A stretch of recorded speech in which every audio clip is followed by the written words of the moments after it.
Aí nós vamos iniciar a gravação, tá?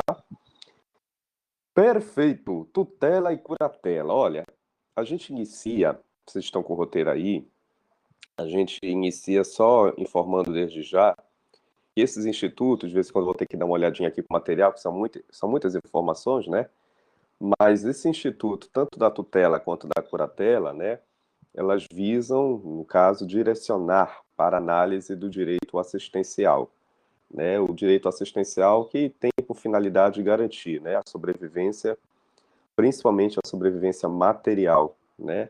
Porque a tutela e curatela, diferentemente dos outros institutos, eles vão estar voltados para o aspecto econômico, né, para a sobrevivência alimentar, em prol dos tutelados, em prol dos curatelados. Então, esses institutos, eles também são muito clássicos, né? Eles sempre foram abordados, inclusive na legislação do Código anterior de 16, e aí é claro que não podia faltar o código vigente, né, perante a análise desse instituto. Então, tanto a tutela quanto a curatela, ela visa direcionar para essa análise dos atos civis, precisamente para a defesa, né, do aspecto patrimonial do indivíduo. Toda vez que eu falar indivíduo, a gente se remete para o tutelado ou curatelado, né? A guarda, às vezes os alunos me perguntam, professor, qual é a diferença principalmente para a guarda? A guarda, ela muito está direcionada para uma proteção não só visando o aspecto de proteção daquele bem, né? Mas também da própria pessoa do guardião, né? Do próprio sujeito do direito. A guarda, ela volta-se muito mais para o elo da afetividade, para a construção, para a formação desse aspecto subjetivo. Já a tutela e curatela, não. A tutela e curatela é considerada como um mumus público. O que é um mumus público? É uma responsabilização que o Estado, né, outorga para um determinado indivíduo, para um determinado sujeito, que no caso é o tutelado ou curatelado, para que ali venha assumir um compromisso. Compromisso esse em sede de defesa, né, do patrimônio, principalmente daqueles menores, né, mas também não pode descartar a possibilidade dos maiores, principalmente no caso da curatela. Então, normalmente, esse Instituto da Tutela e da Curatela, que está voltado para a defesa, né, do direito assistencial, a finalidade é justamente essa, única e exclusivamente para a defesa do âmbito, do acervo, dos bens daqueles indivíduos, no caso, os tutelados e os curatelados, né? Caso assim eles realmente apresentem, é você custodiar, né? Você resguardar todo esse acervo em prol do interesse desses meninos ou dessas meninas enquanto estiverem sob o exercício dessa tutelagem ou curatelagem, tá? Por esse motivo aqui, meus amigos, no material, eu trago justamente essa informação aqui, né? Eu não sei se deve estar aí, mas três principais indivíduos fazem parte desse contexto da tutela e da curatela, tá? Fazem parte desse circuito, principalmente o Estado, né? O Estado jurisdicional, porque a tarefa única e exclusiva é de lhe prestar esse compromisso para justamente você solicitar ao judiciário a formalização do reconhecimento da tutela e curatela. Então, o primeiro desses sujeitos é o Estado, né? Mas também a gente não pode descartar a própria sociedade civil, porque a sociedade ela visa buscar, pleitear essa tutela jurisdicional, e é claro também que os legitimados parentes, né, que vão fazer parte daquele circuito, daquele âmbito familiar, que também visam, né, formalizar essa tutela e essa curatela. Então, o Estado em si, a sociedade civil e os parentes do tutelado, do curatelado, esses indivíduos, né, esses elementos fazem parte de todo esse cenário de análise e desenvolvimento do Instituto da Tutela e da Curatela. Que isso é muito importante para que venha produzir, né, as suas reais eficácias jurídicas, tá? Mas hoje, como eu informei para vocês logo no início, nós vamos voltar um pouquinho mais para a análise da tutela. Mas eles são muito semelhantes, tá, queridos? Não tem muita diferença entre ambos, entre a tutela e a curatela, tá? São institutos muito próximos. Algumas diferenças que nós vamos verificar no decorrer dos nossos estudos, mas, regra geral, não temos muita diferença, tá? Mas hoje, precisamente, eu vou iniciar pela tutela, e na quinta a gente fecha com a curatela, né? Aqui, qual é a principal finalidade da tutela? Tá? é justamente essa, é você resguardar, proteger os chamados bens patrimoniais que tem por responsabilidade, que tem como legitimados esses determinados incapazes, né? Esses indivíduos que se encontram na condição de incapacidade. Lembrando aos senhores que a tutela ela visa proteger os interesses desses menores, tá? Os chamados incapazes, quer seja absolutamente, quer seja relativamente. Teoricamente, quando você atingir a sua maioridade civil, obviamente, é uma das situações, né, que vai por fim ao exercício da tutela, tá? Então, essa proteção, esse resguardo para você proteger esse bem patrimonial, né, é a finalidade principal do Instituto da Tutela, em prol dos interesses dos legitimados incapazes, tá? No caso, precisamente dos absolutamente e relativamente. Então, isso daí é uma regra muito clássica que a gente não pode deixar de não considerar. Aqui no ECA, eu não sei se eu coloquei no material, mas caso não tenha colocado, não tem problema, vocês podem anotar. Lá na redação do artigo 28 do ECA, depois vocês vão ler com calma, tá? Essa redação é muito clássica, porque a finalidade do Instituto da Tutela, a exemplo da adoção, tá? E da guarda também, é você justamente garantir a formalização, reconhecimento de uma família substituta, tá? Ou seja, normalmente, quando é que eu vou buscar uma tutela ou uma curatela? No caso aqui da tutela que nós estamos estudando, né, professor? Sim, que normalmente pode ser que algum dos genitores, ou até ambos, tenham decaído do exercício do seu poder familiar. E aí você precisa de um aparato, você precisa de um resguardo, de um auxílio, tá? Então, dentre os motivos que levam à tutela, né, para que você depois solicite uma família substituta, é óbvio que dentro dessa circunstância, a principal delas é quando ocorre a perda do gerenciamento do exercício do poder familiar. Com base justamente na pergunta aí, né, com base na redação do artigo 28 lá do ECA, tá? Depois vocês podem ler com calma, mas a redação lá é muito simples, ela é muito direta, né? Uma das formas de inserção, uma das características essenciais da tutela, a exemplo da adoção, a exemplo da guarda, é você buscar o reconhecimento dessas chamadas famílias substitutas, né? Você garantir em prol do interesse desses determinados menores incapazes, tá? Porque aquilo que eu havia falado para vocês, dentre as situações, né, que levam justamente a você buscar uma tutela, é claro que a principal delas é quando ocorre o chamado, né, a queda, né, o término, né, o fim daquele exercício do poder familiar, né, quando existe um decréscimo desse determinado ato. E aí a tutela está ali para dar o seu subsídio, né, de proteção em prol do interesse dos bens daqueles determinados menores, tá? Então, esse é a principal vertente, né, da tutela, né? Duas importantes informações: você garante o acervo patrimonial, a proteção em prol do interesse desses menores, ao mesmo tempo possibilitando que eles sejam alocados para o reconhecimento, o exercício de uma família substituta, que é essa última característica, ela é muito semelhante a exemplo da adoção e da guarda, né? Porque são institutos que visam, né, te alocar para o novo recinto de uma nova família, no caso, uma família substituta, tá? Por outro lado, gente, com base na redação, até coloquei aqui, do artigo 1729 do Código Civil, aí você já pode até anotar também, tá? Quem são esses sujeitos que fazem parte do contexto da tutela e também da curatela. No caso aqui, precisamente, a tutela, ela deve iniciar pela iniciativa dos genitores, tá? Então, depois você vai ver com calma aí na redação desse artigo, 1729, os pais de comum acordo, gente, cuidado, tá? Para eu deferir uma tutela, a gente parte daquele entendimento que há uma liberalidade partindo da iniciativa dos próprios genitores, tá? Tem algumas situações, tem alguns motivos, né? E o principal deles eu já até comentei aqui, quando há um decréscimo, né, da perda do exercício do poder familiar, mas tem outros que daqui a pouco nós vamos ver. Mas o direito de você nomear esse tutor, tá? quem é que vai ser nomeado, professor? Quem é que vai ter a finalidade de nomear? Quem vai ter o privilégio, né? Posso dizer assim, a primazia? São os próprios pais genitores biológicos, tá? É da iniciativa deles que esse determinado tutor deverá ser formalizado todo o seu contexto de nomeação.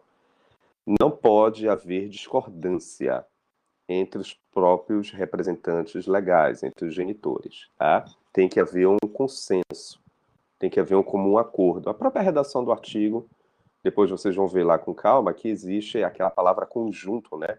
Eles precisam atuar em parceria para formalizar a nomeação desse tutor. Então não pode haver dissenso aí, discórdia entre ambas as partes, tá? Então isso é muito importante que de vez em quando os exames solicitam, né? Mas a tutela e a curatela. No caso da tutela, tem que haver a parceria conjunta entre os próprios genitores, para que eles formalizem e assim ratifiquem a nomeação desse determinado tutor, que vai ter a sua responsabilização garantida, né? Por outro lado, eu também trago aqui no material de vocês, às vezes alguns alunos me perguntam, professor, é possível que uma determinada tutela de um menor possa ser compactuada para mais de um tutor ao mesmo tempo? Quer dizer o seguinte, eu posso, de repente, nomear mais de um tutor? É possível, meus queridos, tá? É a chamada tutela coletiva. A curatela também recentemente passou por uma alteração nesse sentido, depois do advento do Estatuto das Pessoas com Deficiência. Mas eu já garanto de imediato para vocês que é possível a gente, de repente, nomear mais de um tutor para fazer parte daquele recinto familiar. É claro que vocês devem estar se perguntando, mas professor, o que que de repente leva, né, a formalizar o exercício de mais de uma tutela concomitantemente? Vai depender principalmente, gente, daquela materialidade que vai ser analisada ali. O teor de discussão, o grau de, posso dizer assim, até o grau de dificuldade, muitas das vezes, de você gerenciar, administrar aquele determinado patrimônio, porque pode ser um patrimônio muito complexo, né? De repente, aquele menor possa ter à sua disposição vários acervos, e o trabalho de um tutor não será o suficiente para dar conta, para garantir o gerenciamento e a administração dessa tutela. Então, normalmente, a justiça deferirá o advento de mais de um tutor ao mesmo tempo, para que venha gerenciar o exercício daquela tutela. Só tem um detalhe, tá, gente? Se de repente houver mais de uma solicitação de um tutor perante aquele determinado menor para que venha gerenciar o exercício daquela tutela, normalmente a justiça ela leva em consideração aquele primeiro pedido pela qual protocolou, né? Então dá garantia para aquele determinado primeiro exercício, aquela primeira petição, né? No caso que veio solicitar o exercício de uma tutela, tá? Aquela velha regra da exclusão, né? A primeira garantia que deve ser levada em consideração é aquele primeiro comunicado pela qual protocolou, tá? Então, dá essa ordem de preferência. Se houver, de repente, mais de um pedido concomitantemente para solicitar o exercício de uma tutela. Inclusive, isso também já aconteceu, eu já participei, inclusive acho que foi em 2018, só um a título exemplificativo para ficar bem mais claro para vocês. Né? Uma vez me contrataram justamente para fazer um comunicado perante a vara da família competente, no que tange a nomeação, a indicação de um determinado tutor. Só que ali a família já havia mencionado também outros determinados pedidos, tá? E aí vem essa velha redação, né? Lá do, até me esqueci o artigo, mas tem um artigo lá do Código Civil que é muito clara. Quando existe uma concomitância de solicitações de pedidos de mais de uma tutela, tá? Para o exercício daquela tutela, precisamente, a justiça ela leva em consideração aquele primeiro protocolo, né? Aquele primeiro pedido de solicitação para o exercício da tutela específica, dentro da ordem de preferência, tá? É óbvio que a justiça competente vai analisar qual desses tutores, né, vão estar aptos o suficiente para o exercício dessa tutela que posteriormente será deferida, diante de uma existência, né, de mais de um comunicado, de mais de uma solicitação. Então é perfeitamente possível. Quando vocês estiverem militando, pode ser que o casal, de repente, possa até mencionar a indicação de mais de um tutor. Aí a justiça vai formalizar, ou pelo simples fato dela nomear ao mesmo tempo dois tutores, ou não necessariamente, né? Ela vai considerar a justiça aquele primeiro prévio comunicado pelo qual havia sido protocolado previamente, né? Dentro da chamada ordem de preferência de nomeação de indicação, tá? Então é isso que nós temos que considerar, né? Normalmente as pessoas perguntam, bom, mas por que o meu pedido não foi deferido, né? Porque aí você vai ter que considerar aquele outro pedido que já havia sido protocolado, né? Dentro de uma ordem de preferência, fator temporal. E aí é claro que o judiciário vai ter que verificar qual desses determinados trâmites, qual desses tutores vai estar mais ágil, né? Apto para o exercício dessa tutela, tá? Então é só para deixar bem claro para vocês que pode acontecer uma concomitância de solicitações de pedidos, né? Isso é perfeitamente possível, mas aí o juiz vai ter que analisar a ordem de preferência e qual dos tutores vai estar mais apto para o exercício do ato, tá? Por outro lado, professor, nós temos as chamadas o quê, gente? Nós temos as chamadas modalidades da tutela. Regra exemplificativa, mas também que é tratada pelo nosso ordenamento jurídico, tá? Doutrina majoritária também passou a sacramentar as chamadas modalidades da tutela, a exemplo também da curatela, que depois nós vamos analisar. Na tutela, meus amigos, nós temos três situações, nós temos três regras, tá? Ou, a título exemplificativo, modalidades, tá? Nós temos a chamada tutela testamentária, nós temos a chamada tutela legítima e nós temos a chamada tutela dativa. Cada uma delas tem uma finalidade específica, tá? Iniciando pela chamada tutela testamentária. Anote aí, tá? A Rosiane está aí? Rosiane, coloque aí no quadro. A redação do artigo 1729, parágrafo único, tá? Depois vocês vão ler com calma, que vem justamente informar para nós a regra da chamada tutela testamentária. O que é esta tutela testamentária? Pela etimologia, já dá para a gente ter uma noção, né? Os genitores, os responsáveis legais, os pais biológicos, né? Eles vão ter a finalidade, vão ter a convicção, vão ter a primazia, isso, artigo 1729, tá, Rosiane? 29. Eles vão ter a finalidade de formalizar a nomeação de um tutor em sede de um testamento, ou, de repente, qualquer outro ato autêntico, tá? Essa redação aí do artigo 1729, parágrafo único, só corrigir aí, tá, Rosiane? 1729. Ou seja, esse outro ato autêntico, o que que é, professor? Normalmente pode ser um próprio codicilo, tá? Ou de repente, obrigado, Rosiane. Ou de repente pode ser um determinado legado. Não se preocupe que vocês vão estudar isso no próximo semestre, tá? A regra do codicilo do legado. Uma coisa eu te garanto de antemão, parte da iniciativa dos próprios genitores, eles devem estar compactuados, devem estar com a mesma sintonia de vontade, tá? Eles devem ter chegado a um acordo, ao consenso, para buscar, através de um testamento, a indicação de um determinado futuro, determinado tutor, tá? A colega acabou de mencionar aí, né? A nomeação deve constar de testamento. Isso. Então, o testamento é regra, né? Claro que parte da iniciativa de você, um dia, quando falecer, ao saber de antemão que a continuidade do gerenciamento daquele acervo patrimonial, daqueles bens, que daqui a pouco vai se tornar uma herança, ficará sob a ingerência, sobre a responsabilidade daquele tutor que já havia sido mencionado em testamento. Não esqueçam, levando em consideração a manifestação volitiva dos pais biológicos, tá? Eles devem partir da sua iniciativa de querer já usar o testamento e ali mencionar, indicar qual será o futuro tutor que vai dar continuidade após o falecimento desses pais biológicos, né? Para que esse tutor venha dar continuidade à conservação, à administração daquele patrimônio daquele menor, que daqui a pouco vai se tornar uma herança, tá? Agora, o que eu quero que também os senhores e as senhoras não esqueçam, tem até uma redação que fala sobre isso, coloque aí, Rosane, o artigo 1730, é a redação seguinte, né?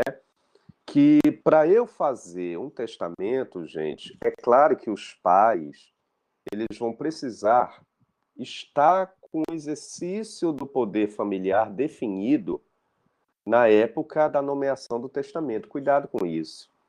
Normalmente algumas pessoas até perguntam, sim, mas o meu testamento, ele foi lido no judiciário, mas o juiz acabou anulando, não reconhecendo. Mas por que isso aconteceu? Sabe por quê? Porque na época que você formalizou esse testamento, você, enquanto pai e enquanto mãe, não estavam aptos para o gerenciamento, a administração do exercício do poder familiar, tá? Olha lá, como a colega colocou. No momento do falecimento, não tinha esse poder, né? Então, se isso realmente ficar analisado, o próprio Ministério Público vai solicitar que venha a ser formalizado, venha a ser averiguado todo esse trâmite. Ah, o fulano de tal havia exercido o poder familiar até certo momento, mas depois deixou de exercer. Não pode, tá? O testamento, ele pode ser formalizado, mas torna-se necessário que os pais biológicos, na época, confirmem o exercício dos seus poderes familiares. Isso aí é perfeitamente possível, tá? Então, uma das condições pelas quais o testamento deve ser sacramentado é justamente essa, né? Não somente a vontade dos pais, mas torna-se necessário que, na época, eles também confirmem o exercício do poder familiar deles, tá? Não pode haver uma decadência desse ato, tá? Por outro lado, eu estou olhando aqui no material, além da tutela testamentária, gente, nós temos a chamada tutela legítima. Obviamente, ela também está prescrita em lei, né? A legítima, pela etimologia, já dá para a gente ter uma noção. Legítima é com base em um ordenamento legal, né? O que é uma tutela legítima, professor? Caso eu não vá me subsidiar da formalização de um testamento, eu, enquanto representante legal daquele determinado menor, enquanto pai e enquanto mãe, aí é claro que eu vou obedecer uma regra de ordem de preferência de parentesco, tá? Ou seja, diante da ausência dos pais, quem é que pode, indubitavelmente, exercer o comando de uma tutela? Quem é que pode solicitar? Quem é que pode estar sobre a égide de uma tutela? Quem é que pode ser o tutor? Aí a gente leva em consideração justamente a ordem de preferência de uma relação de parentesco. Inicialmente, meus amigos, a gente começa pela ordem dos ascendentes, tá? Ou seja, os avós, né? Eu quero só deixar bem claro para vocês, repetindo, tá? A tutela legítima leve-se em consideração quem são aqueles parentes que podem exercer a tutela, tá? Quem pode estar configurando na condição de tutores, caso, obviamente, os pais biológicos não venham se subsidiar de um testamento, tá? Aí você vai partir para a regra de uma ordem de preferência com base na relação de parentesco. Estão me fazendo entender? Então, por exemplo, se a Esther é casada com Alexandre, tá? Se eles não elaborarem um testamento em vida, obviamente que a gente pode tranquilamente se subsidiar da regra da chamada tutela legítima, né? São os parentes do Alexandre e da Esther que vão estar aptos o suficiente para o exercício de uma determinada tutela, tá? Considerando justamente a relação de parentesco. E quem por primeiro a gente privilegia? A gente leva em consideração por primeiro a regra dos ascendentes, tá? São os primeiros parentes que devem ser convocados, os parentes, obviamente, do Alexandre de Esther, tá? Levando em consideração o que, professor? Que os mais próximos preferem os mais remotos, tá? Isso daí é perfeitamente possível. Ah, professor, mas se não tiver ascendentes? E aí a gente vai para outra ala, né? A gente vai considerar os parentes colaterais até o terceiro grau. Eu acho que para vocês não é mais novidade isso, né? Os parentes de segundo grau são quem? Os irmãos, né? Daquele determinado tutor, e, no caso tutelado, perdão, e os de terceiro grau são os tios, tá? Então, esses determinados indivíduos vão ser convocados para, obviamente, exercer o ato da tutela, tá? Com base, até me esqueci de falar da redação, né? Depois vocês verifiquem, por gentileza, a redação do artigo 1731, tá? A redação desse artigo 1731 vem justamente nos informar a chamada regra da tutela legítima. Quando você oportuniza, quando você entrega a responsabilidade do exercício de uma tutela para determinados parentes legítimos, né, consanguíneos daquele determinado tutelado, tá? Direcionado também à vontade daqueles tutores, no caso, que deveriam ter sido, mas não foram, principalmente por testamento, e aí os pais daquele menor vão ter que agora subsidiar dessa regra da legítima, com base na redação do artigo 1731, que nós temos toda uma ordem de preferência, tá? Pelos ascendentes, ou, no caso, os parentes até terceiro grau, no caso, os parentes colaterais, tá? Isso, exatamente, ó. Tá aí, como a colega colocou. Em fato de um tutor nomeado, né, pelos pais, incumbe a tutela aos parentes, ou seja, esses parentes consanguíneos, tá, os ascendentes, ou diante da ausência, depois até os colaterais de terceiro grau, esses indivíduos aí vão exercer a tutela, tá? Caso você, enquanto genitor, né, enquanto pai biológico daquele determinado menor, não realizar o testamento. Aí nós vamos para essa regra, a chamada tutela legítima ou consanguínea, tá? Se de repente não for nem por testamento e nem pela legítima, aí nós vamos para a modalidade chamada tutela dativa, tá, gente? O que é a tutela dativa? Aí já vai ficar sobre a incumbência, sobre a responsabilidade do próprio Estado juiz de nomear uma terceira pessoa idônea, tá? Que já tem experiência no exercício de tutelas de outros atos pretéritos, de outros atos anteriores, tá? E aí vai ficar sob a responsabilidade do juiz, assim, nomear, indicar. Principalmente a dativa, gente, não é só pelo simples fato de não existir uma tutela testamentária ou legítima, tá? Mas também naquelas situações muito dramáticas, problemáticas, irregulares, aquelas que eu até já comentei aqui para vocês, a principal delas, quando existir a decadência, o declínio do poder familiar daqueles determinados genitores biológicos, tá?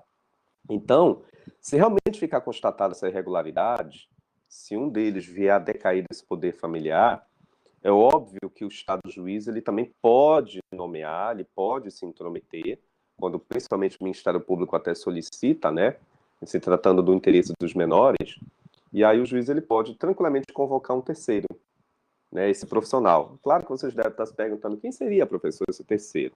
Normalmente, né, esse profissional, na maioria dos casos, né, pode ser até um bacharel em direito, tá? Pode ser até um psicólogo, né? Existe uma ficha de cadastro perante as próprias secretarias das varas da infância, da juventude e da família, que existe ali um rol de profissionais que já atuaram em sede de tutela dativa, né? Em sede de feitos anteriores. E aí eles podem tranquilamente ser convocados, tá? Diante principalmente dessas circunstâncias excepcionais. Normalmente, gente, a tutela dativa, ela é uma exceção, tá? É isso que eu quero que vocês não esqueçam. É um socorro, posso dizer assim, colocando entre aspas, que o judiciário vai se subsidiar, vai se socorrer, caso não exista nenhum testamento e caso não exista nenhum parente apto o suficiente, com base na chamada tutela legítima, para o exercício dessa tutela. E aí o juiz ele vai ter que socorrer a chamada tutela dativa. Dativa é o quê? Nomeada para aquele ato, vem do latim, né? Você vai ter uma responsabilização de direcionar um ato específico, e esse ato específico, no caso, o exercício de uma tutela, tá?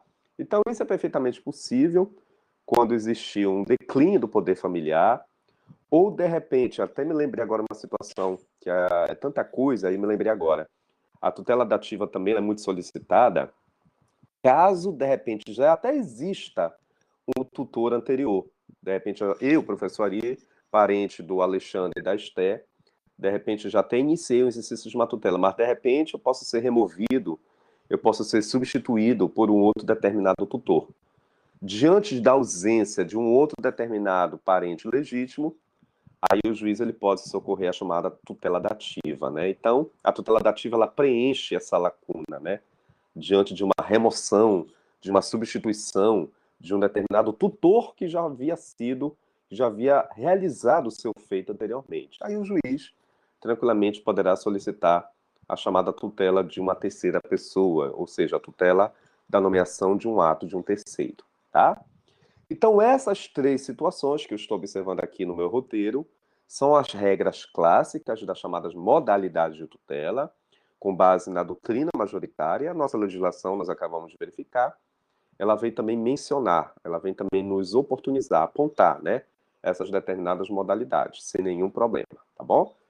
Por outro lado, eu queria também que vocês não esquecessem, nós vamos também observar aqui, aí na redação, deixa eu até aproximar, sim, na redação do artigo 1000, meu óculos está um pouco, na redação do artigo 1735, tá? Depois a Rosane coloca aí, são aquelas situações de exoneração da tutela, o que leva muitas das vezes a um determinado tutor a ter a ratificar a sua exoneração, né?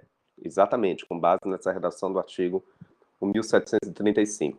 Principalmente situação de ilicitude, né, gente? Eu sou exonerado porque muitas das vezes eu deixei de prestar um compromisso, de prestar as minhas prestações de contas, ou porque muitas das vezes eu acabei enriquecendo ilicitamente com base naquele patrimônio, né, que pertence ao tutelado. E é claro que essa exoneração é cometimento de um ato ilícito.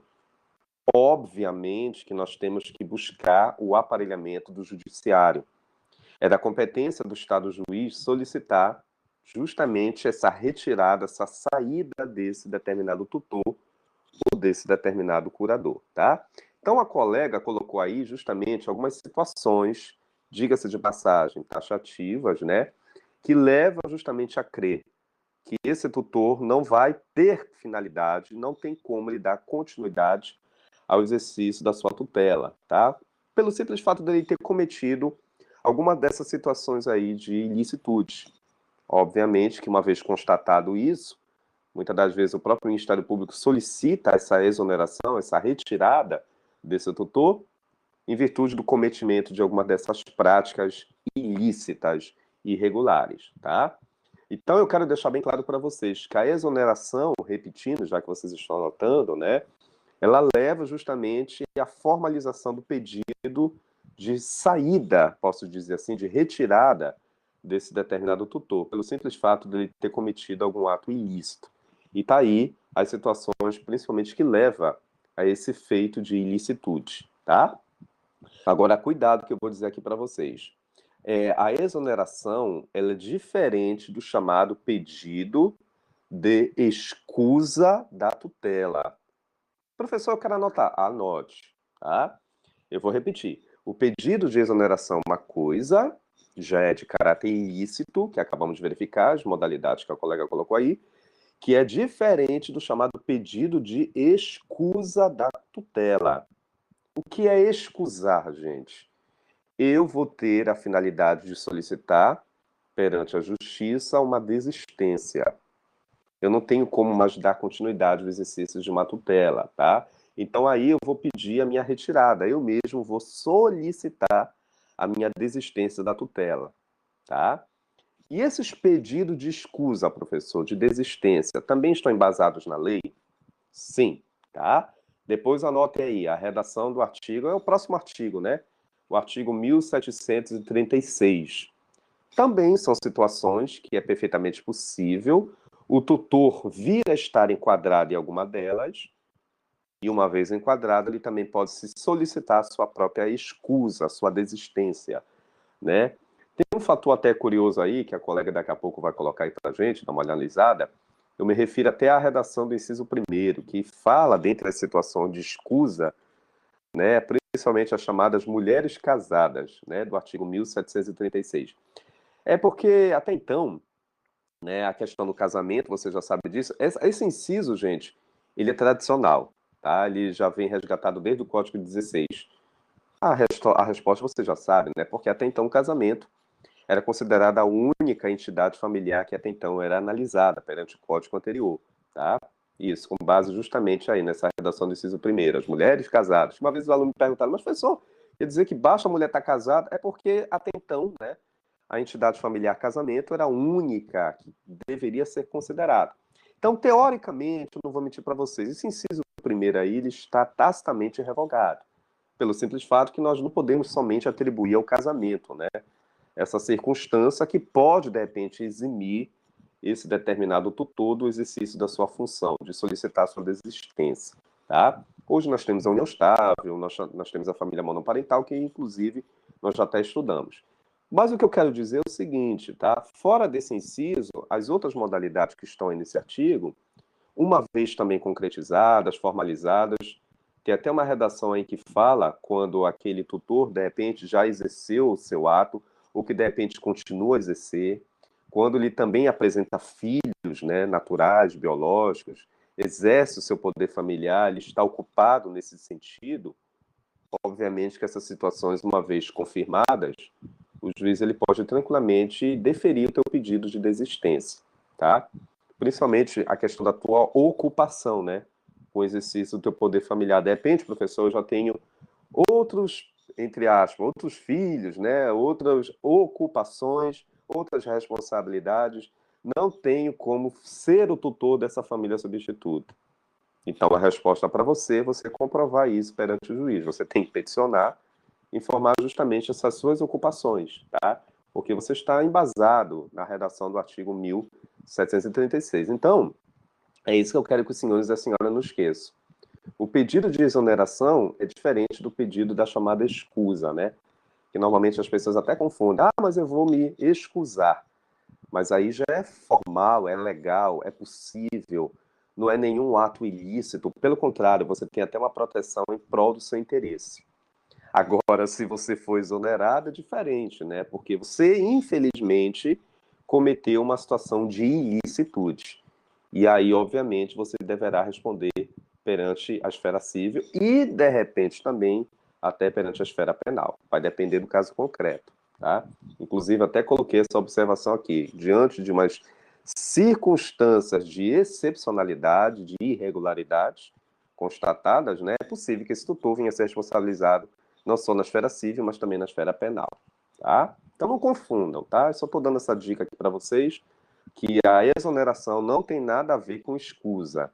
Uma é de caráter ilícito, que no caso é a exoneração, e a escusa é perfeitamente legal, perfeitamente possível, é formalizada, é legítima, desde que também o comprove, tá? Diante do inciso primeiro, as demais situações é perfeitamente possível ser ratificada, tá?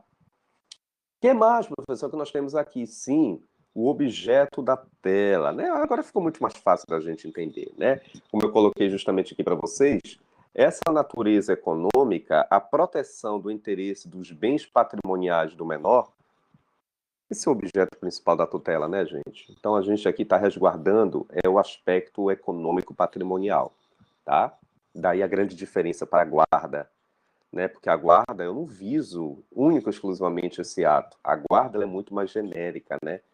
Você visa também resguardar o afeto, você visa resguardar todos esses procedimentos de proteção. Mas a tutela não, ela visa único e exclusivamente garantir o acervo econômico, né? Garantir esses bens em prol do interesse desses determinados tutelados, tá? Então, todo procedimento em prol de uma educação satisfatória, né, de um ensino satisfatório, de um sustento em prol dos alimentos, uma vez cai uma questão dessa, nunca me esqueço na OAB, né, o objeto da tutela com base justamente na proteção econômico-material. E o que seria essa proteção econômico-material? É justamente isso, você garantir o bem-estar do patrimônio do menor, de você garantir a educação do menor, é tarefa do tutor a exercer, né? Garantir justamente a proteção dos seus bens, garantir uma educação para esse menor, né? Garantir justamente os alimentos, é a verdadeira tarefa, o objeto que a tutela deve defender, tá? Então a tutela ela defende essa bandeira de você resgatar todo esse trâmite, né, em prol do interesse desse determinado tutelado, tá? Por outro lado, me lembrei, vocês sabiam que o tutor também vai ser fiscalizado não só pelo judiciário, mas também perante um determinado substituto, né, um fiscal chamado protutor, tá? Eu, inclusive, eu tive um parente, o meu tio, uma vez ele exerceu esse ato de protutoria. Ele foi o protutor de um tutor de uma família, tá? O protutor, gente, anote aí, acho que até coloquei a redação aqui, coloquei. Está na redação do artigo 1742, tá? Esse protutor, como já havia mencionado, ele fiscalizará todo o trabalho do tutor, tá? É como se funcionasse ali um substituto, né? Nós temos o titular, que é o tutor propriamente dito, formalizado, sacramentado em sentença, tá? Antes disso, ele já havia sido nomeado em sede de tutela provisória, que depois houve a conversão para a chamada tutela definitiva, mas mesmo assim, o seu trabalho também será fiscalizado, será observado, né, pelo substituto dele, que no caso é chamado protutor, com base justamente aí, né, a redação do artigo 1742. Os alunos me perguntam muito isso, professor, mas isso também faz parte de uma obrigação do Estado? Sim. O protutor ele faz parte de um contexto, a exemplo do tutor, porque ambos fazem parte desse circuito de mumus público, né? Eles estão a serviço do Estado jurisdicional, para fins de garantir essa proteção do acervo patrimonial daquele determinado menor, daquele determinado incapaz, tá? Então, a exemplo do tutor, o protutor também visa fiscalizar o trabalho desse determinado tutor. É um substituto, tá? Agora, se vocês me perguntarem, professor, o que realmente o tutor vai fazer? Já havia até mencionado, né? Gerenciar, administrar todo o patrimônio desse determinado tutelado, né? Mas as obrigações, a competência, também a lei nos informa, tá? Depois vocês vão ler com calma, inclusive até coloquei aqui no material a redação do artigo 1747 e a redação do artigo 1748, tá? Depois vocês verão com mais calma que ali está nos informando os deveres a ser exercidos pelos tutores, toda a competência pela qual eles deverão prestar perante a tutela jurisdicional. É uma regra exemplificativa ali. Obrigações de prestação de contas, de gerenciamento dos patrimônios, né, de pagamento de dívidas em prol do interesse daquele determinado tutelado. Se for o caso, até solicitar alienações de determinados bens móveis que não servem, inservíveis, que fazem parte da competência, né, daqueles determinados menores. Então, é uma série de tarefas, tá, queridos, que os tutores, com base nesses artigos, o 1747 e 1748, que eles vão assim exercer. É uma competência exemplificativa, tá? Essas obrigações que é justamente que vão fazer parte da fiscalização do chamado protutor. Ou seja, o protutor ele realmente vai querer verificar se o tutor está realmente cumprindo com êxito essas suas competências, essas suas obrigações com base nesses artigos aí, tá? Se ocorrer, de repente, qualquer eventual desvirtuamento, você já sabe até a resposta, né? É direito até de eu solicitar perante a esfera judicial uma exoneração desse determinado tutor que, de repente, deixou, né, de exercer o seu ônus, o seu dever, o seu compromisso, tá? Ah, agora eu já entendi. Então, a exoneração ela leva justamente pelo simples fato desse tutor deixar de cumprir com seus deveres, com as suas competências, com base justamente nessas redações aí, do 1747 e do 1748, tá? Então, se eu deixar, se eu vier desvirtuar qualquer um tipo dessas modalidades, e aí isso pode levar a uma exoneração do exercício de uma tutela. E aí, quem é que está fiscalizando isso? Normalmente é o protutor, né, que vai ter esse compromisso, e a esfera jurisdicional, principalmente perante o Ministério Público. Agora eu me lembrei, já que eu falei justamente de esfera jurisdicional, os próprios parentes, queridos, eles também podem atuar como agente de fiscalização. Muitas das vezes eles não são nomeados de imediato como protutores, mas eles podem tranquilamente verificar, fiscalizar, se de repente o trabalho daquele tutor, uma vez nomeado, né, se ele está exercendo um bom trabalho. Qualquer também irregularidade que, caso venha acontecer, esses determinados parentes podem solicitar até um pedido de denúncia perante até o próprio Ministério Público, para que venha realizar uma diligência, para que realmente venha ser analisado, formalizado, e aí, se ficar constatado essas ilicitudes, indubitavelmente vamos solicitar uma exoneração desse tutor. Por quê? Porque ele infringiu as suas competências, as suas obrigações com base nessas regras aí, do 1747 e do 1748, tá? Então, uma coisa puxa a outra.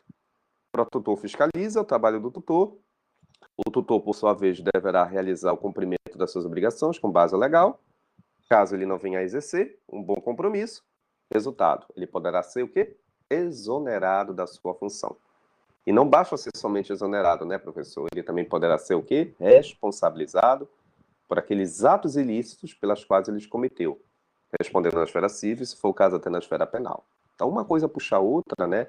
Tudo ali é um mus público, tudo é uma responsabilização do Estado, é um efeito erga omnes, né? Porque a sociedade também está fiscalizando, os parentes estão fiscalizando o trabalho desse tutor, tá? Com base justamente nessa família substituta pela qual ele está, tá? Ah, eu não podia também deixar de não falar para vocês tanta coisa, olhando aqui para o material, tá? A responsabilidade, sim, gente, do Estado juiz, né? Deixa eu te falar uma coisa, mas primeiro me permito que eu molhe um pouquinho a minha garganta, tá? Só um segundinho, por favor.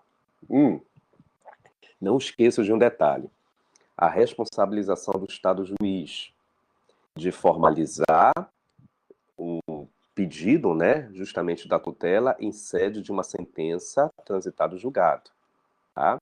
O compromisso do juiz de analisar todos os laudos pelas quais vão ser apresentados a ele, né, pela equipe, não esqueçam que também a equipe interprofissional, psicossocial, vai fazer parte do exercício da tutela e da curatela, tá? A exemplo da guarda, a exemplo da adoção, nós também vamos precisar do trabalho desses profissionais, tá, gente? Eu até tinha me esquecido de falar isso, mas agora eu me lembrei, já que são tantas informações, tá? Mas eu não posso deixar de não informar isso para vocês.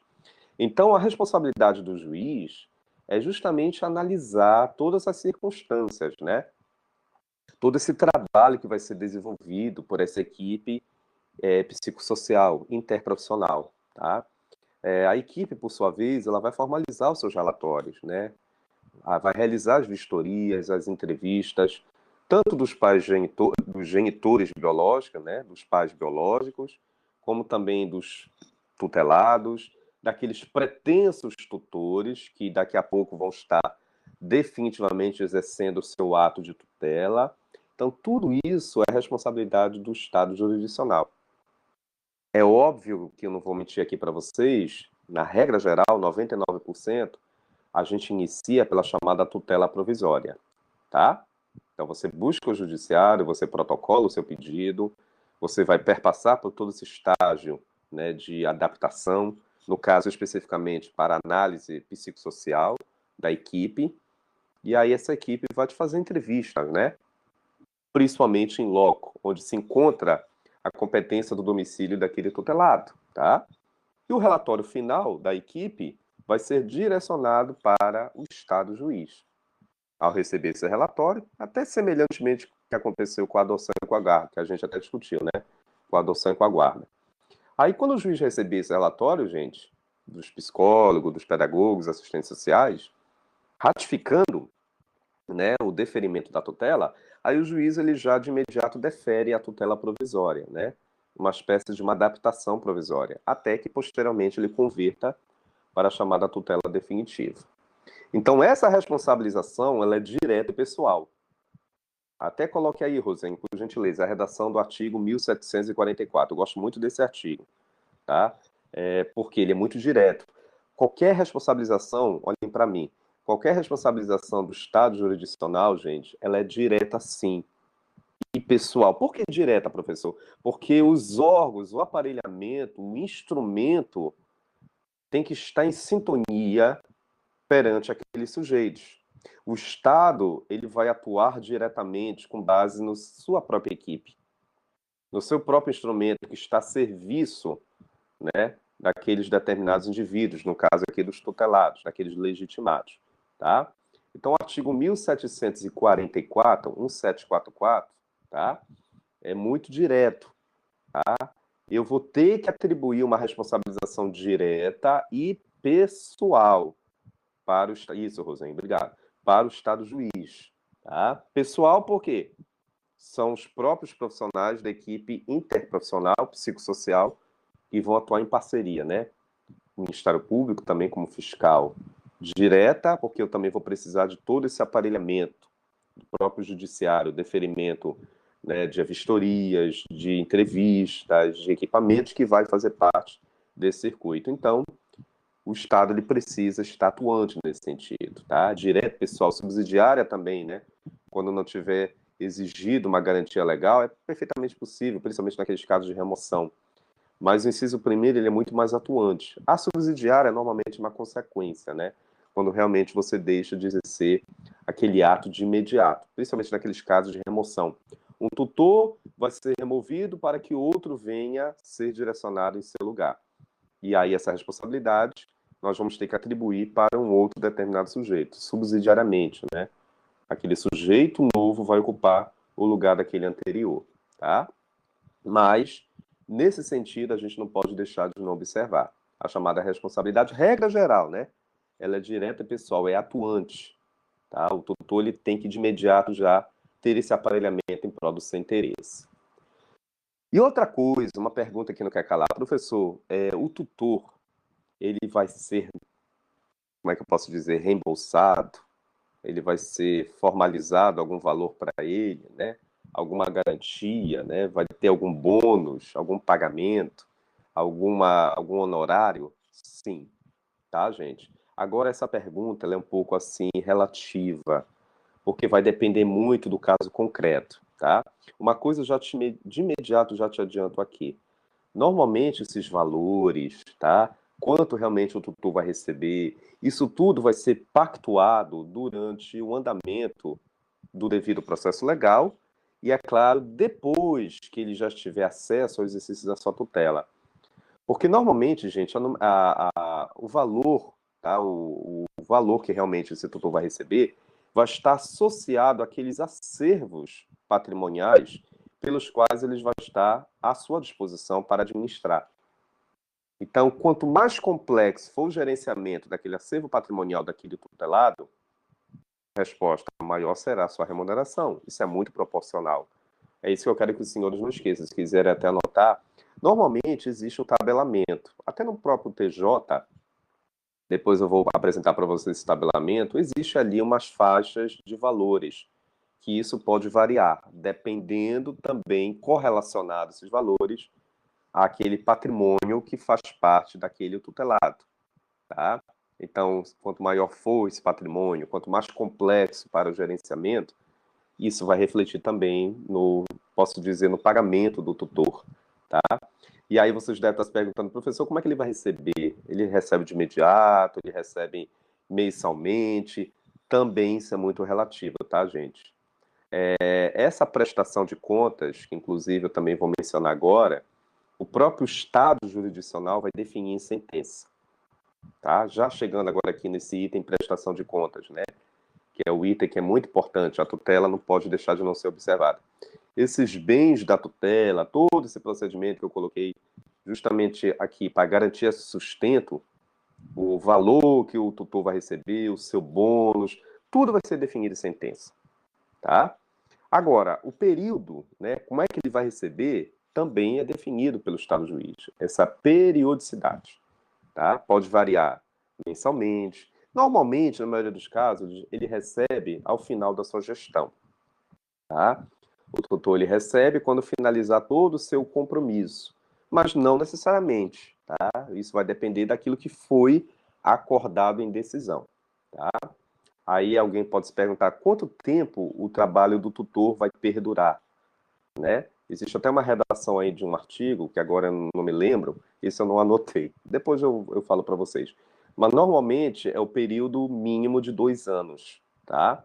E é claro que ele, de repente, pode até ser postergado. A lei fala períodos de 2 anos, mas que tranquilamente, dependendo da circunstância do caso concreto, da situação de excepcionalidade, pode ser que o juiz vá converter para mais de 2 anos, né? Possa até prorrogar esse determinado prazo de gerenciamento do exercício da tutela, tá?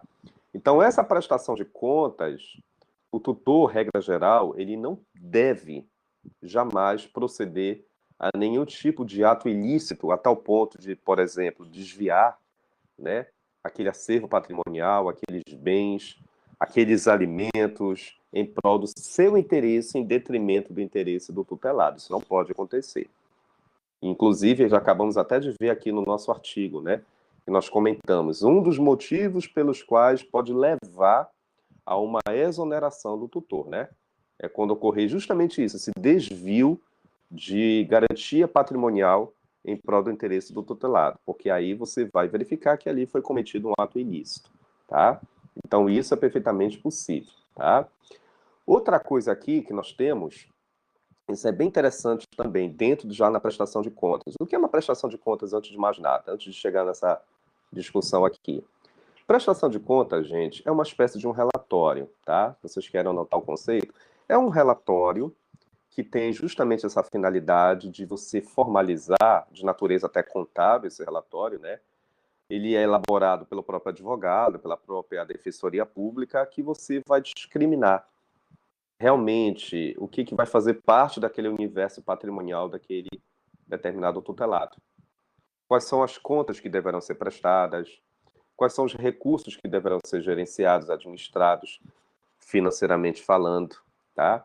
O que realmente vai estar em prol de garantia do interesse daquele tutelado, quais serão os bens que deverão ser administrados, tudo você vai discriminar. Se você for contratado como advogado ou na condição de defensor público, você vai formalizar esse relatório, tá? De natureza, como já havia falado, contábil. E aí você vai indicar, você vai depois direcionar para a via judicial competente, para que ao tomar conhecimento desse determinado relatório, até estou observando aqui no nosso material, indubitavelmente o juiz ele vai deferir, no caso, futuramente, essa prestação de contas, tá? Agora, alguém pode me perguntar, professor, qual é o momento de eu prestar essas contas? E é aquilo que eu estou te dizendo.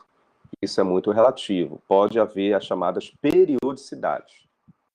O próprio juiz competente, ele pode definir, não, por exemplo, Larissa, você vai, na condição de tutora, né, você vai prestar contas ao término do exercício da sua tutelagem, tá? Ou seja, quando você completar os 2 anos. Isso aí foi definido pela decisão judicial. Decisão essa quando nomeou a Larissa, tá? O que eu quero dizer para vocês, para que vocês não esqueçam, esse período para a apresentação dessa prestação de contas, meus amigos, é muito relativo, tá? Essa chamada periodicidade. Pode flexibilizar, não vou mentir para vocês. Normalmente os alunos me perguntam, professor, é sempre no final da gestão? Quando acabar o exercício da tutela de alguém? Nem sempre, tá, gente? Pode ser que o juiz até solicite que o tutor apresente essa prestação de contas de natureza mensal, de repente até quinzenal, de repente até trimestral, depende muito do andar da carruagem, tá? Agora, uma coisa eu te informo, você, uma vez prestando contas, deverá informar com base nesse relatório, né? Esse relatório que vai ser formalizado por este advogado da família, né? Contratado, e, obviamente, pela Defensoria Pública, que ali vai dizer, vai discriminar tudo que o tutor fez durante esses meses, durante essas semanas, durante desses 2 anos.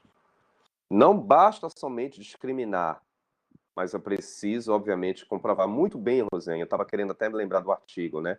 O artigo 1757, tudo tem que estar definitivamente formalizado, tá?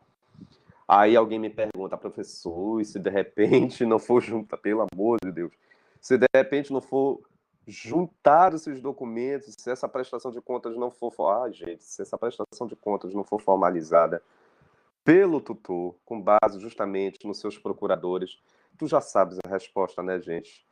O tutor ele pode até ser responsabilizado civilmente por isso, né?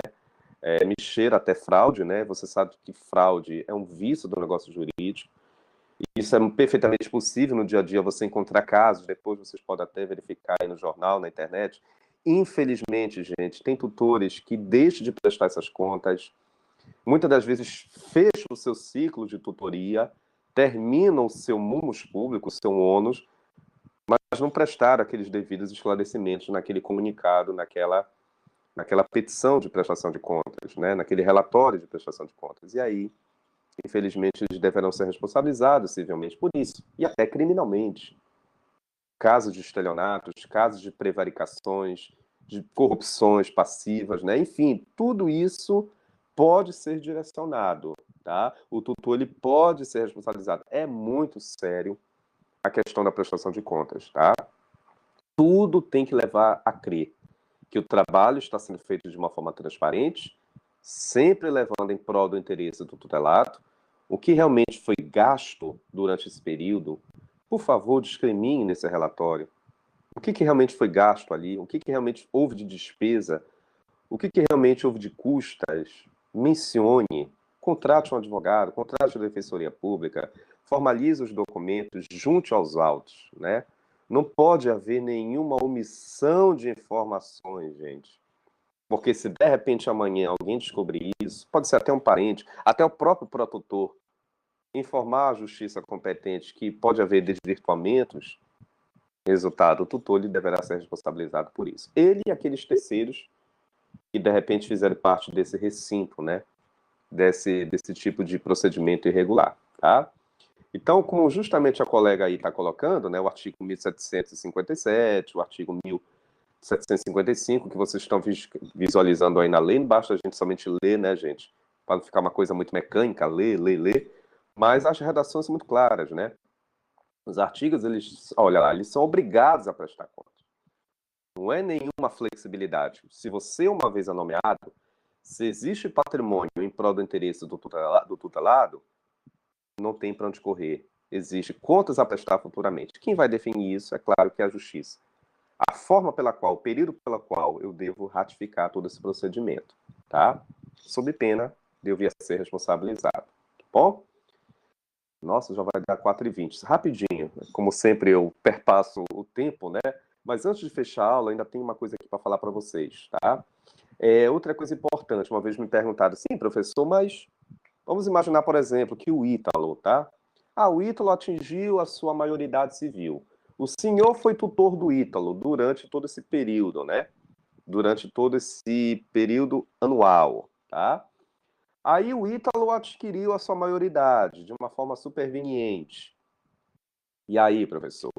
Pelo simples fato dele ter atingido a sua maioridade civil de forma superveniente, o senhor também vai ficar fora dessa responsabilidade de prestar contas? Pelo contrário, né, gente?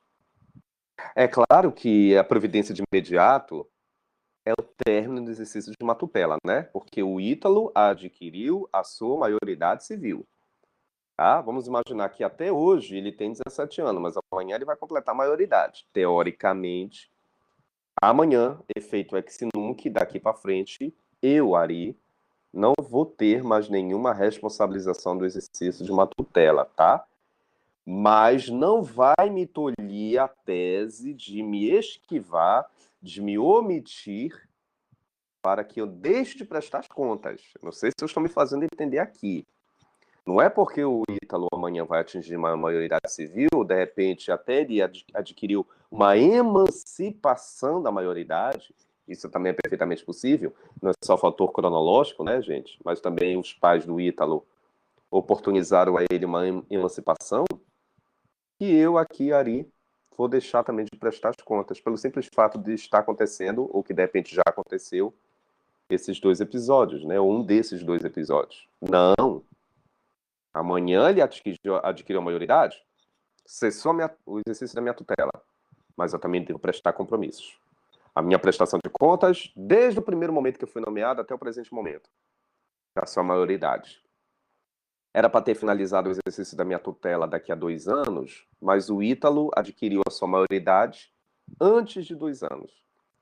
1 ano e 8 meses, né? Vamos imaginar. Né? Ou seja, eu, Ari, exerci a minha tutela durante 1 ano e 8 meses. Durante esse período, gente, eu vou ter que prestar as contas. Tá? É claro que vocês estão se analisando. Acabou, né, professor, a tutela sua, o exercício da sua tutela. É porque ele adquiriu a maioridade. E quando você adquire a maioridade, é um dos fatores, principalmente, é o fator principal que põe fim à tutela. Mas não vai me eximir de gerenciar meu compromisso de prestar contas, tá, gente? É isso que eu quero que vocês não esqueçam. E normalmente algumas pessoas confundem. Ele foi emancipado, ele adquiriu maioridade, é automático, acabou a tutela. Senhor, enquanto tutor, não tem mais nenhum gerenciamento, nenhuma... Não, eu também devo prestar contas, tá? Até porque, acabei de dizer, é um dos fatores que vai por fim à tutela. É a maioridade civil, ou a emancipação da maioridade. O tutor não vai fugir à regra também de prestar o seu compromisso, o seu gerenciamento, tá? Então, isso é perfeitamente possível dentro da regra da prestação de contas, conforme eu estou olhando aqui no material.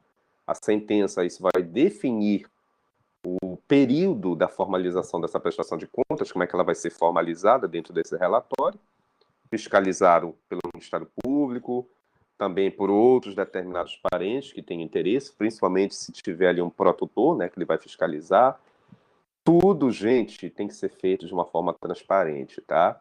Porque se não for, pode ser que mesmo que tenha finalizado amanhã a tutela, mesmo que eu tenha deixado de exercer a minha tutela, no caso, enquanto tutor, mas pode ser que amanhã eu também venha a ser responsabilizado. Uma ação de indenização, uma ação de responsabilização civil, de ressarcimento por perdas e danos, porque no passado o professor Ari, infelizmente, pisou na bola. Eu cometi alguma situação de ilicitude. Deveria já ter sido exonerado, mas já que eu já finalizei, também não vai fugir a tese, até o STJ já confirmou isso, né? Mesmo que eu já tenha finalizado a minha tutela, mas pode ser que amanhã e ainda vá ser responsabilizado. Cuidado, tá? Com aquilo que eu fiz no passado, com aquela minha tutela pela qual eu exerci no passado. Por causa dos registros, né, queridos? Você sabe que nós temos registros com base no judiciário, tá? Gente, já são 4h22. Tudo tranquilo por enquanto, gente? Deu para entender essa primeira fase? Olha, eu pensei que ia acabar a tutela hoje, mas infelizmente não vai dar tempo agora, tá? Peço desculpa, passei de novo do horário, como sempre, né? Mas enfim, não vão me bater, tá, gente? Eu sou assim, eu falo bastante, tá? Mas bora fazer o seguinte, quinta-feira a gente fecha a tutela e inicia a curatela, tá? Prometo para vocês. Mas também ninguém tá com pressa, né, gente? Se de repente a gente não acabar quinta-feira, a gente usa outra semana. O que eu não posso é correr contra vocês, né? Dizer que eu fechei uma aula, não. Vamos fazer as coisas devagarzinho, né? Respeitando vocês que estão aprendendo, né? Se de repente não acabar hoje, mas na quinta-feira a gente fecha a tutela, inicia a curatela e outra semana a gente fecha. Dentro do nosso cronograma. Eu não quero que vocês fiquem com dúvidas, tá bom? Certo, meu povo, minha pova, muitíssimo obrigado. Alexandre, Esté, Ítalo, os demais que estiveram aí, todo mundo. Quinta-feira a gente se vê nesse mesmo horário, nesse mesmo canal, já dizia o Chaves, né? E aí a gente se vê aqui na quinta-feira, tá? Aula, amanhã eu já devo postar aqui para vocês. Tá bom? Um grande abraço, um coração para todos. Quinta-feira. E é claro, estudem civil. Na quinta-feira tem mais tutela, tem mais curatela para vocês. Um assunto muito bom esse. Um abraço, gente. Até quinta. Eu vou fechar aqui a gravação.